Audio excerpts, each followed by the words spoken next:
comes at a really interesting time in my life personally. Your book is called We Who Wrestle with God. And it's my belief and suspicion that there's a lot of people wrestling with God at the moment. And when I say the word God, I don't necessarily mean some man in the sky with a beard. What I really mean is a greater meaning, a greater sense of meaning. The world feels like, and you speak to this in the book, that it's gotten more and more individualistic, and there's consequence to that. Fractionated is another way of thinking about it, right? Because you can think about it as individualistic, and that's a positive spin, so to speak. But alienated, isolated, and fractionated is what would you say, is the accompaniment to that. See, I think the case is that the liberal experiment in individualism only works when the conservative foundation is in place, right? If you aggregate people together and they share enough fundamental values, especially of a particular sort, then you can concentrate on the individual and individual freedom. But there's a lot of preconditions for that. And, the Scottish liberals, so the ones who really established Western liberalism as a philosophical and political movement, they knew that. It was individual liberty, Judeo-Christian substructure, and that was an assumption. Now, the problem with modern liberalism is that underlying foundation has become extremely shaky, and everyone feels it. That's what the culture war is about, fundamentally. And that fact is invalidating the fractionated liberal experiment. It's partly because we have the wrong conception of identity, fundamentally. Identity is a hierarchical structure. So we kind of think that you end at your boundaries as an individual, but you don't, because, well, you're probably not going to want to be alone. So then let's say you're married. Okay, so now your identity as a husband, that's a social identity. And then you have an identity as a father. That's a social identity.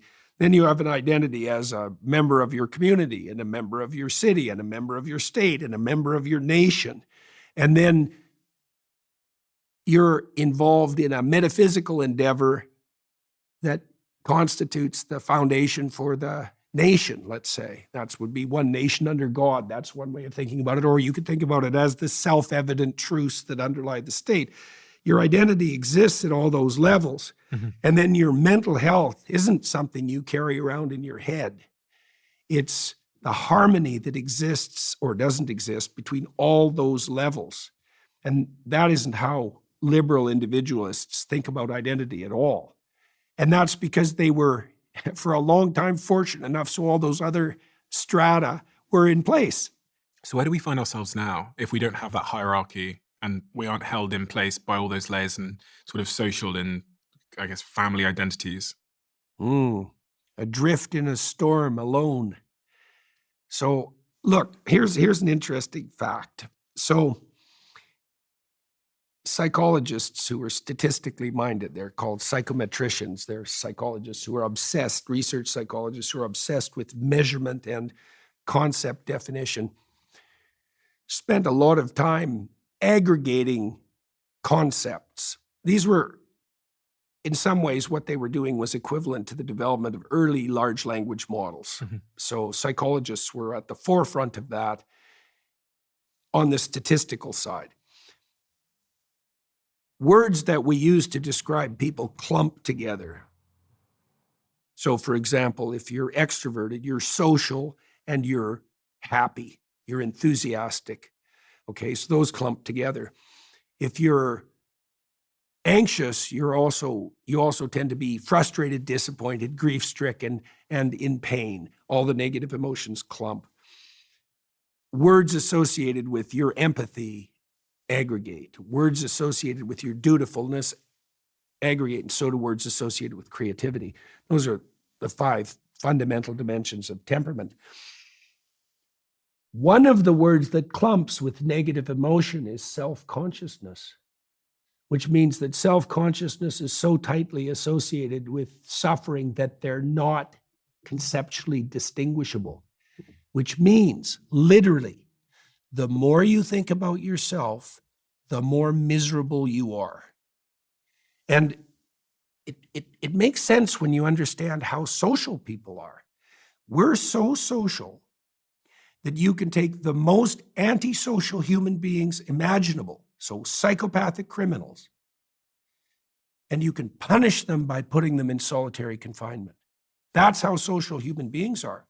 And so your mental health is way more dependent on your nesting within a social structure than on your, say, the internal coherence of your belief systems. In fact, I think it's hardly at all dependent on the internal consistency of your coherence of your belief systems. It's more like, does anyone like you? Do you have any friends? Do you have anyone that loves you? Or more, or maybe even more profoundly, are there people for whom you make sacrifices? Right? That's a very, and it's relevant to the topic of this book, obviously, because the relationship with the divine in the stories that I'm detailing in this book, most of them are Old Testament stories, the relationship with the divine is a sacrificial relationship. The divine is that to which sacrifice is directed.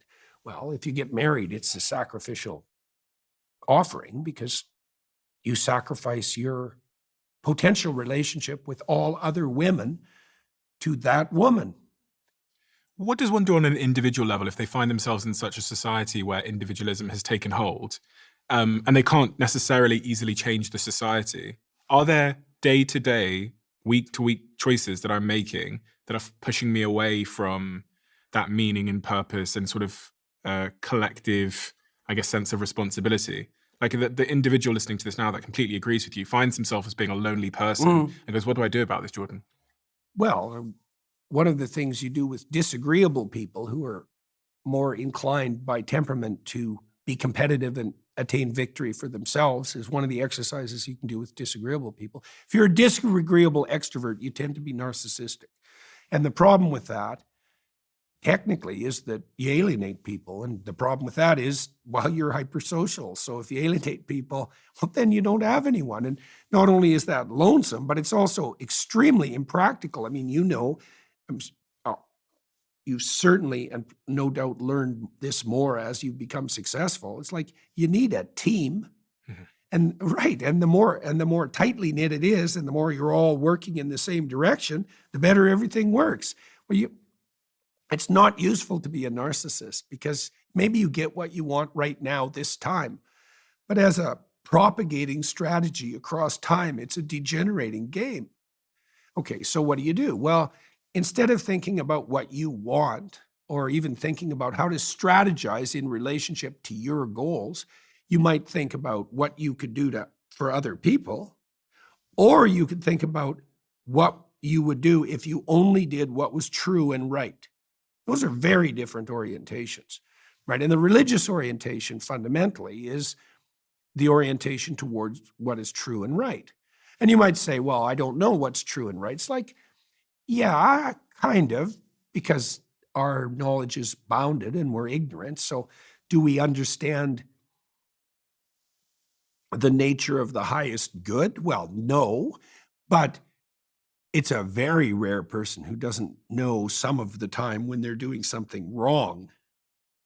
And it's also a non-existent person who doesn't have some concept of the good, because you can't act without a concept of the good, because you act towards a goal you deem desirable. So that's up. I mean, unless you're trying to make your life worse, and people do that from time to time, but we'll leave that as an exception. I mean, you have to have descended into hell in a way before you're in a situation where you're actively working to make your own life worse. That can happen.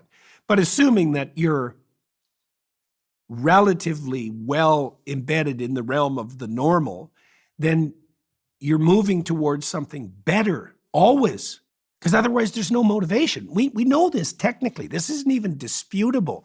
So the positive emotion systems that make you enthusiastic, so that fill you with the desire to move towards a goal, independent of fear, say, because you could move towards a safety goal because you're afraid. But imagine you're trying to accomplish something.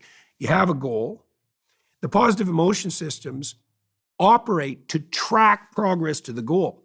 Positive emotion is a consequence of evidence of movement towards a desired goal. Okay, so now you have a proximal goal. Like our proximal goal right now might be just to, like in the most micro level possible, might be to display facial signs of interest in the conversation, right? It's a very micro goal, but then that's nested in our desire to have an interesting conversation on the topic we're having right now, and then inside the podcast as a whole, and then as part of the podcast enterprise that you're involved in, as part of the book enterprise, let's say, that I'm involved in, that's nested inside our view of the world, right? So you see there are nestings of the good that have no upper limit. That's Jacob's ladder, by the way. And at the top of that is the good itself, which is the divine for all intents and purposes. Divine, what do you mean by that? That's a definition. That's what I mean, is that in the hierarchy of what's good, the divine is the peak. The top, okay. Right. Now, I don't know what that is. That's also an insistence in the biblical texts, by the way. In the final analysis, the divine is ineffable. It's not definable. And it's beyond you. And that's partly because there's a practical reason for that even. You know this as well. As you move towards a goal, let's say you attain a goal. Okay, now you've accomplished. Well, are you done? It's like, no, a new potential goal emerges, a new pinnacle. And then maybe you'll accomplish that, but then a new one exists. And so you could say that the domain of opportunity is limitless, right? Because the thing that's at the pinnacle recedes as you approach it. And you could say that's a technical definition of God, which is accurate. That is a technical definition of God. God is the good towards which all goods point. These are definitions again, remember. They're not proclamations of faith, they're definitions. So we obviously all believe that all good things share something in common, because otherwise we wouldn't have the category good. And then we all believe that there are rank orders of good, because otherwise everything good would be equally worth pursuing. No one believes that. So there's a rank order. Well, if there's a rank order towards some end or some pinnacle, you can also think about it as a foundation. Depends on which metaphorical landscape you want to inhabit. Then the question becomes, well, how do you characterize that which is the ultimate aim, that which is and should be the ultimate aim? Well, the stories on which our culture is predicated characterize that in story. Do you think many people have an ultimate aim in their mind? They do, whether they know it or not. What do you mean by that? So like the average person listening to this now, are they conscious at all of what they're... No, but it's implicit. Okay. One of the things the psychoanalytic thinkers insisted on, Carl Jung in particular, was that everybody acts out a story. Sometimes it's a tragic story. Sometimes it's the story of hell. Like, you're trapped in a story, one way or another. Now, do you know the contours of your story? Not necessarily. I mean, people are often very bad at describing themselves. They don't know what they're up to. That doesn't mean they're not up to something.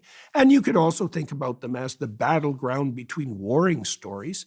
That also happens. That just means they're fractionated in their psyche. Yeah, they're being pulled in many directions at the same time. Someone said to me actually yesterday, they said an interesting way to understand your self-narrative or your self-story is to answer the question, if you were a character, a fictional character, who would you be?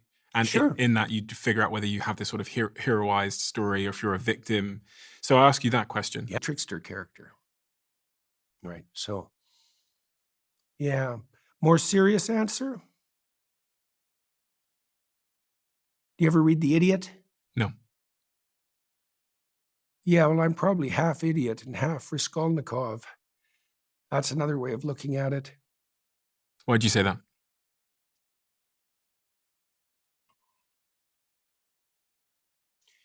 The character of the idiot in Dostoevsky's novels, a holy fool. It's a strange combination. A person who's doing things right in a manner that's, I suppose, not obvious, that can easily be confused with naivety or foolishness, playfulness even, I suppose. Is that how you characterize yourself? Someone that's doing things right, but in a way that others perceive as foolishness or naivety? Or even malevolence at times. I mean, that's partly why people have gone after my reputation. Does it ever bother you? People going after your reputation or them Oh, perceiving you? sure. I mean, sometimes it's been very distressing, very distressing. The battles I've had with the College of Psychologists in Ontario, those are no joke. It's very, very stressful and unconscionable.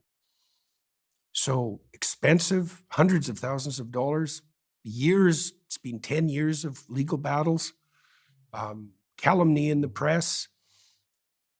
They're attempting to undermine my professional credibility with some degree of success, because when your professional college goes after you, people have to make a choice. It's either the professional college is corrupt and wrong or the individual being targeted is corrupt and wrong. It's way easier to draw the second conclusion. And under most circumstances, in a valid state, that's the correct conclusion.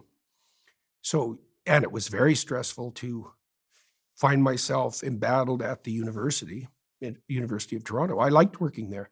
That place had its problems, but it was pretty functional, and I really liked being there. I enjoyed my career as a professor. I had great relationships with the undergraduates and my graduate students. I loved doing my research, which has also disappeared. So now, those are the serious disputes that I've had reputationally, let's say.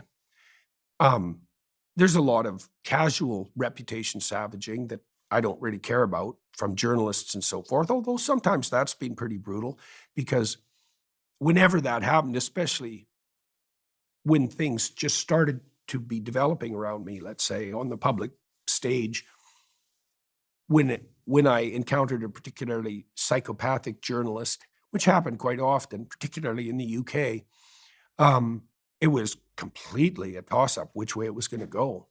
Like, it could have just finished me and my family. That was definitely the case 3 or 4 or 5 times, maybe more than that. So yes, it's very bothersome. Now, and really for a long time, all of that takes place within a much broader context. All the interactions I have with people in my actual life are ridiculously positive and, what would you say, positive and gratifying. So That's a form of suffering in a way, and everybody goes through suffering. And because you've been through that, have you been able to develop a strategy or some kind of anchoring that helps you when the wind blows like that? well, yeah, oh, definitely. I mean, I had very strong relationships when all of this started to develop around me, and that's just become more the case. A very tightly knit family and a very tightly knit group of friends. Now, I lost some more peripheral friends, but, that's unfortunate, but c'est la vie. So there's that. Now, is that a strategy? Well, it's not exactly a strategy because I didn't design it towards an end. It was more like an end in itself, right? I mean, I had kids not as a strategic move, but because I like kids. So, and I particularly like my kids. So that's not a strategy. And I really have a great relationship with my wife. And like, I've known her for 52 years. It's a very long time. And she's definitely my best friend and probably has been for 52 years. And so that's really helpful. That refers back to this issue of identity that we were discussing. My identity is well structured in the social sense. And then in terms of strategy, yeah, I mean, I have a meta strategy, I suppose. I just say what I think, right? Now, is that a strategy? It depends on how you define strategy. It's not a strategy that's designed to serve my ends, not in a individualistic way. So I'm just trying to see what happens if I say what I think. That's a way of navigating in the world, right? It's an adventurous way of navigating in the world because you don't know what's going to happen. You have to let go of that. And then there's an element of faith in that, right? There's faith in everything you do.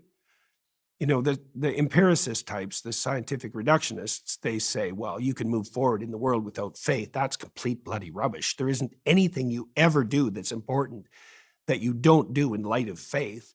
It's like if you get married, you do that on the basis of the evidence, do you? What bloody evidence do you have? You're 23 years old. You don't know a damn thing.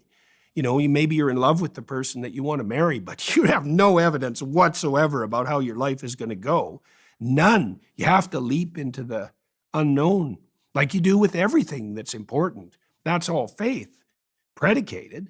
Now, the question is faith in what? Well, if you decide that you're just going to say what you think, then you have faith in the truth, at least insofar as you have access to the truth. Is it true to say that if you hadn't have said what you think publicly, then you would have experienced less suffering than you have? No, Really? I don't think so. So if you'd stayed in your practice, you know, as a clinical... Absolutely, 100%. I spent a lot of time studying evil, a lot of time. And I know how it arises. It arises when good men hold their tongue. You don't want that. There's nothing worse that can happen to you. Now, you may suffer some consequences of speaking, for sure. But all things considered, which is the right attitude if you're wise, there's nothing worse that can happen to you than to falsify your speech. Is saying nothing a form of... Yes. There's a lot of people probably listening now that have a lot they want to say, Yeah. but if they say it, they're going to lose their job, or there's going to be immediate consequences, which might mean they can't feed their family. Yeah, it might mean that, but it also might mean that if they bite their tongue and pretend to be something other than they are, they'll be a weak model for their children. And, you know, is that better than having some financial instability? Maybe here's a counter proposition. If your job requires you to lie, maybe you should find another job. Mm-hmm. Now, look, I also understand that there are strategic considerations in such a decision. There's no sense martyring yourself stupidly. And if you're going to say what you believe to be the case, then you need to put yourself in a position where doing so won't be instantly catastrophic in a way you can't fix, because that's not wise. Now, when things blew up around me, I had 3 sources of income. That wasn't accidental. Now, you know, people say, well, you were fortunate. It's like, yeah, and careful. Mm-hmm. So I didn't want to have all my eggs in one basket. And that turned out, well, I knew that. It's like you have no autonomy if you have all your eggs in one basket. So if you're going to think strategically, if you're going to think like someone who's at war, let's say, then you don't leave a mortal flank exposed. And so if, you know, here's a rule. If you find yourself in a position where you're unable to speak, you haven't fortified your territory properly. Right. So then you have to think about that. It's like you think, okay, why can't I say what I believe to be the case? Where am I vulnerable? And you can say, well, that's inevitable. It's like, no, it's not. It's not inevitable. That doesn't mean it isn't difficult to fortify and to put yourself in a position where you're on the offense successfully. That's hard. But retreating one step at a time defensively for your whole life and shrinking while you do it, that's also difficult. It's just the kind of difficult that wears you down and makes you sick of yourself That's not a good plan. That's a bad plan. And did you see this when you were in your clinical practice? Did you see it in people? Oh, constantly. How does Yeah. it show up on the surface? What are the words that they say to articulate that, this sort of slow diminishing Oh, you retraction? see that in people's marriages all the time when marriages deteriorate. A marriage ends in divorce when there's 10,000 fights that haven't been had.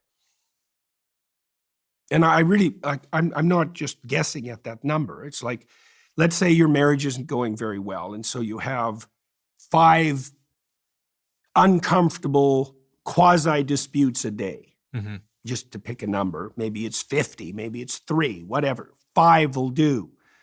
Well, that's 1,500 a year. Okay, now you just aggregate that over, let's say, the 10 years it takes your marriage to collapse. Well, you've got something approximating 10,000 fights you didn't have. That's 10,000 times you remained silent when you had something to say. And they all aggregate. And then every time, once you've collected the first 5,000, then every time you have a dispute, all 5,000 are lurking behind that dispute. And the fact of their existence makes it much less likely that you'll say what you have to say. That's the reemergence of the dragon of chaos as a consequence of fleeing from your fate. That's exactly right. Last time we spoke, you said something which stayed with me, and I've actually forwarded it to a few of my friends on this particular subject. You said to me, you're going to have to sit and spend 90 minutes a week speaking to your partner. My friends that are have relationship difficulties, I send them this little 4-minute clip I have on my phone of you saying that, because the 90-minute, no, it might be 95 minutes, it might be 85 minutes, but the concept of you need to sit down and create a space where she or he or whatever can tell you what they've I noticed. don't think that you can really establish the kind of relationship with a woman that you want with anything in the road. Like, it's hard for women to give themselves to men, and no wonder. It's amazing they ever do it. They have a lot on the line. What are the preconditions for that offering? Peace and security. You can tell if the territory is being cleared because play emerges. Right. Play emerges.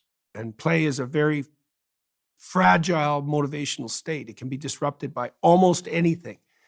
So if there are impediments to understanding, play will not arise. And then you don't have the romantic adventure that you want.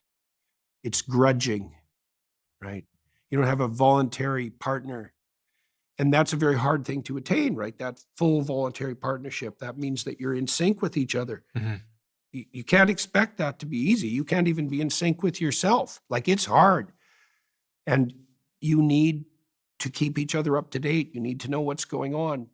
You need to iron out the sources of discomfort or distrust. And that there's a lot of Dante's Inferno. What's that? Dante's Inferno is a characterization of hell by Dante. It's one of the most famous poems ever written, and it's you could think about it as what you have to do to get to the bottom of things. Mhm. So let's say that you have a dispute with your wife, and it's a recurring dispute, right? It's an issue. You have an issue. Well, do you want to address the issue? It's like, do you want to do surgery without anesthetic? Like, it's the same question. Addressing an issue is a journey into the abyss. Dante placed Satan at the bottom of hell, right? So that's the figure of malevolence itself, encased in ice and frozen, so immobile, surrounded by those who betray. That's the lowest level of hell. Why? Well, it's often the case that if you journey into an issue, Spiral down. to the bottom, you'll find betrayal, right? Because maybe your partner doesn't trust you because she was betrayed. Highly probable. Or her grandmother was betrayed. Like, there's bad blood between men and women. Can you ever solve for that? So if I'm in a situation where my partner doesn't trust me because she was betrayed, whether it's something Yeah. I did or whatever, how do you ever get rid of the devil at the bottom of the spiral? Well, you have to find out that it's there. Okay, that's a hard question. You both have to want to. That's the first thing, because that's the setting of the aim. What do we want? We want to play forever in God's heavenly garden. How about that? That's a metaphorical representation, right? But that's a walled garden. That's the human environment. The walls are the walls of your house. Mhm. The garden is nature displaying itself in its beauty within boundaries. That's a place that play can take place. That's what you want. You got to think about it. What do you want? Mhm. Okay, so now we might ask, what do you mean want? Okay, if you were taking care of yourself and you could have what was good for you, what would that be? Now that's a hard question, right? You're going to have to think about that for a long time. What would satisfy someone as miserable and resentful and useless as me, right? If I could have it. Now they don't even want to address that issue because part of the problem with making your aim clear is you know when you're failing. Mhm. And people would rather keep the evidence of their failure obscured from themselves, even if it meant continued failure. But now let's say you decide not to do that. You're going to think, okay, I'm going to aim high. I'm going to take care of myself. Okay, now your wife's on board with that. Now that's really what the marital vow is in the final analysis. Most deeply is the willingness to participate in that game. Now you have to tell each other the truth. What the hell do you want? Well, she doesn't know, and neither do you, not really. So you got to start digging, finding out, and noticing. It's like now and then you'll see that you're happy with each other. And maybe it'll happen kind of randomly. You'll be out in some, I don't know, maybe you're at a restaurant or you're gone for a walk or who knows, and you'll notice, oh, this is going well. It's like, oh yeah, this is going well. What are we doing right?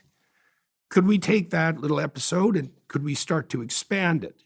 You know, because one of the things you can do in a marriage is you can notice when things are going well, and then you can have a chat with each other and say, look, I don't know what we did during this period of time, but let's see if we can figure it out, see if we could do like 10% more of that next week or 1% more, and then just make that expand. You can do that too by, hypothetically, at some point, if you're married, at some point you were in love with your wife. You can remember that. You have to remember that. You have to practice remembering that. You have to practice bringing it to mind and occupying that. Because when you first fall in love, it kind of happens to you, right? That's a gift. But you have to, in order for that to last, you have to become an expert at. You have to become an expert at it. You have to take it on as a responsibility. It's offered as a gift, but then you have to take it on as a responsibility. Then you have to practice. It's like, oh yes, I love this person. And if you don't at the moment, you have to think, well, I did and I could, so why don't I? Is it me? It's you. Might be them too, but you might as well start with you. I mean, you got lots of flaws. You could start with those. What if you just made a bad decision? As in, like, the person you picked, you think they're not compatible? Not really compatible with anyone. People think, well, I'll find the right person. It's like, first of all, no, you won't. Second, if you found the right person and they ever saw you, they'd just run away screaming. So it's just, the whole conceptual scheme is wrong. When I was on tour, there was one 3-day period where the same question emerged from the audience, because I do a Q&A 3 nights in a row. How do I find the person that's right for me? And I tried answering it. And by the 3rd night, I thought, oh, I know why I can't answer this question. It's because it's a stupid question. It's badly formulated, like profoundly badly formulated, fatally badly formulated. It's not the right question. The right question is, how can I learn to offer something to someone else that would make me eminently desirable? That's a way different question. They're not even in the same conceptual universe. And it's the right question because you can build yourself into a person that people would line up to be with. How? Well, have you done it? There's a difference between narcissism and giving the devil his due. Let's pull back a little bit. What have you done right? I have focused on myself for a long time. Okay, And what does that mean? it means I fortified myself financially. Getting your act together. Okay. Right? And I'm being very picky about the words because focus on yourself, that has a narcissistic connotation. But that isn't what you're talking about. You said you fortified yourself financially. Okay, so now you have foundation under your feet financially. Yeah. Okay, good. What else? I go to the gym, so I'm strong, physically strong. Okay. Which is useful. I've learned a lot. Okay. I've done a lot of learning about myself, about how I show up in the world. There's three things that are pretty good. Yeah. You've got a firm financial foundation. You're maintaining yourself physically or even improving yourself, and you're doing the same thing, say spiritually and intellectually. Mm-hmm. Okay, well, that'll attract a fair number of people, just those three, right? And maybe you're increasing the probability that it will attract the sort of person that you would like to attract. That is very much the story of my life. Like, don't think people realize this, but I've actually been on, 4 dates in my entire life. I'm 32. And I took this really seems counterintuitive approach to myself, which was, as an 18-year-old, I basically couldn't attract anybody. Yeah. I was also not on dating apps. I wasn't doing so for 10 years, I basically focused on myself. And at 27 years old, someone messaged me and I went on it. And this is how I am. Like, if I'm going to go on a date, I'm going to go all in. It was a 3-day date that I planned in an Excel document. I like to do arithmetic with my clients. Like, people hate arithmetic, and it's no wonder because it's so savage. So I'll give you an example. So 15 years ago, I counted the number of times I would see my parents. It was like 20 times. So then I knew that. Right, 20 isn't very many. Right. How many people do you get to try on in your life? 5. If you're lucky. If you're attractive and fortunate, you get 5 cracks at the piñata. 5 isn't very many. And people think, well, there's plenty of fish in the sea. It's like, that doesn't mean they're going to swarm around you, buddy. Right? Maybe it's even worse for women because their time frame is very short. Like, if a woman isn't in a relationship, family relationship, by 30, then it's starting to get pretty damn rough. And that's almost independent of how attractive she is. It's like, you don't have much time. Better get yourself prepared. When you say pretty damn rough, what do you mean? Well, to find a mate or to have a child? Or both. Well, we know now that at the present time in the West, half of women 30 and younger don't have a child. Mm-hmm. Okay. Now, we also know that couples 30, 1 in 3 couples at 30 already have trouble conceiving. And that definition of trouble is 1 year of attempt with no success. Okay. So fertility goes off a cliff at 35. So 30, you're pushing your luck at 30. At 35, you are seriously pushing your luck. I worked for 10 years with a strata of the highest achieving women likely in Canada. I had, as part of my clinical practice, a offering that we made to consulting firms and law firms. And the offer was, send us your best people and we'll work for them. But the consequence of that is that they'll be even more productive. So in the typical law firm, for example, there's people who don't do well. Then there's people who are good lawyers. Then there are people who are good lawyers that bring in business. There's like none of them. They're super valuable. And if a law firm has someone like that, they want to keep them. And they're often women, half the time, let's say. And those were the women. I worked with a bunch of men too, but I'll concentrate on the women here. Those were the women I was working with. And they were generally extremely attractive, extremely intelligent, very hardworking, and very focused on career development. And they'd done very well in junior high school and high school. Then they, aced college and their LSATs, and then when they were articling, the firms snapped them up quickly, and then they rocketed up towards partnership, and then they were 30, and they all thought, what the hell am I doing working 70 hours a week with a bunch of insanely competitive men? Right. And that is the question. It's like, what are you doing? Exactly. And then even if you're radically successful, let's say in your law school career, if you get run over by a bus on the way to work, the waters just close over you at the firm and the firm continues on. It's not like anyone cares. Not really. So now I'm not saying that people shouldn't pursue a career. I'm not saying that. But I would say even in my case, and I'm male, so that makes a big difference, because men are also oriented towards status, competition, victory in a way that women just aren't, not at least not in the career domain. And the reason for that's very straightforward. And the thing that makes men, by default, most attractive to women is their comparative success in the hierarchy of men. It's a walloping predictor. And it's irrelevant to men. Like, men don't care at all whether women are successful in their career.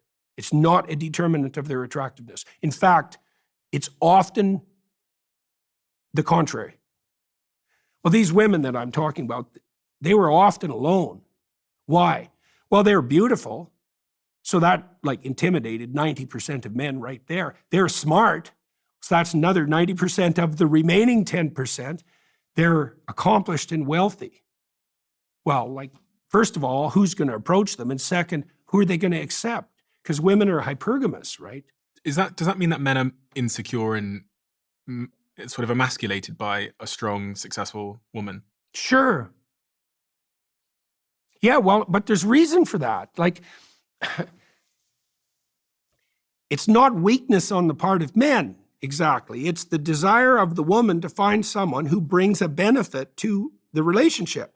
And why? Well, because a woman will make herself vulnerable when she has a child. And so she's looking for a man who'll be helpful compared to her.